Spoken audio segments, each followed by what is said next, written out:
Di Indonesia, rasanya mustahil beli rumah di usia 25 tanpa bantuan orang tua.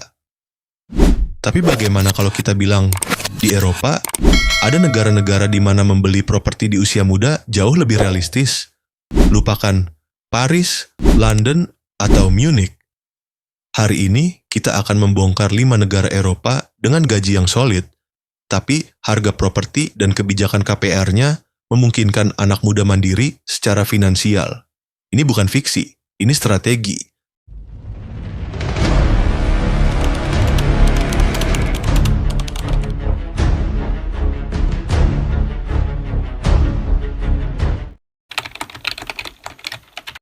Polandia memiliki pertumbuhan PDB yang kuat dan upah yang terus naik, namun harga properti, terutama di luar ibu kota, tetap terjangkau. Harga properti di Polandia relatif rendah jika diukur dari rasio harga rumah terhadap pendapatan tahunan price to income ratio dibandingkan Eropa Barat. Pemerintah Polandia sering memiliki program insentif KPR untuk anak muda, seperti skema KPR bersubsidi atau bebas DP, down payment. Gaji entry level di sektor IT engineering cukup cepat untuk menutup DP dan cicilan KPR yang relatif rendah.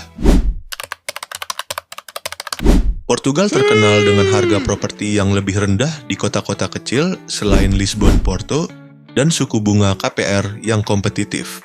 Portugal menarik banyak ekspatriat, namun pasar properti di pedalaman dan kota sekunder masih memberikan harga properti yang baik. Suku bunga KPR di Eurozone secara historis rendah. Ketersediaan KPR hingga 80-90% dari nilai properti. Kecepatan kenaikan upah yang cukup baik di sektor teknologi, menawarkan kualitas hidup Mediterania yang tinggi dengan biaya yang relatif rendah. Estonia adalah negara digital Eropa, menawarkan gaji tinggi di sektor IT, tetapi biaya hidup, termasuk properti, di luar Tallinn sangat rendah. Ketersediaan properti yang terjangkau di luar pusat kota. Sistem birokrasi yang sangat efisien dan digital, termasuk pengurusan properti. Bank menawarkan KPR yang stabil. Kemampuan menabung anak muda sangat terbantu oleh pajak yang sederhana. Jika Anda bekerja sebagai software engineer, Anda dapat membayar KPR bulanan dengan persentase gaji yang jauh lebih kecil dibandingkan di Jerman atau Irlandia. Setelah krisis keuangan 2008 dan pandemi, banyak properti, terutama properti second hand, di kota kecil Spanyol atau wilayah tertentu yang mengalami deflasi harga. Spanyol menawarkan KPR dengan suku bunga mengambang yang bisa sangat rendah. Kota-kota seperti Valencia, Seville, atau Malaga jauh lebih terjangkau daripada Barcelona atau Madrid. Bank Spanyol sangat kompetitif dalam menawarkan KPR kepada pembeli pertama, first-time buyers. Kesempatan besar untuk membeli properti sebagai aset liburan sekaligus tempat tinggal. Walaupun bukan untuk semua orang, beberapa kota kecil di Italia Selatan menawarkan skema properti €1, Rp17.000 untuk menarik penduduk muda.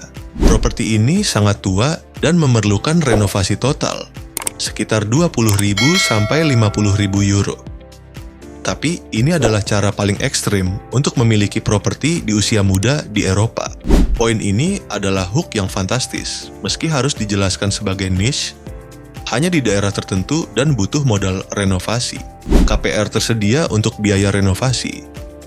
Gaji yang stabil di utara dapat digunakan untuk membeli aset renovasi di selatan. Jadi, bukan hanya gaji besar yang membuat anak muda di Eropa bisa membeli rumah. Kuncinya terletak pada kombinasi antara harga properti yang realistis, suku bunga KPR yang rendah, dan insentif pemerintah.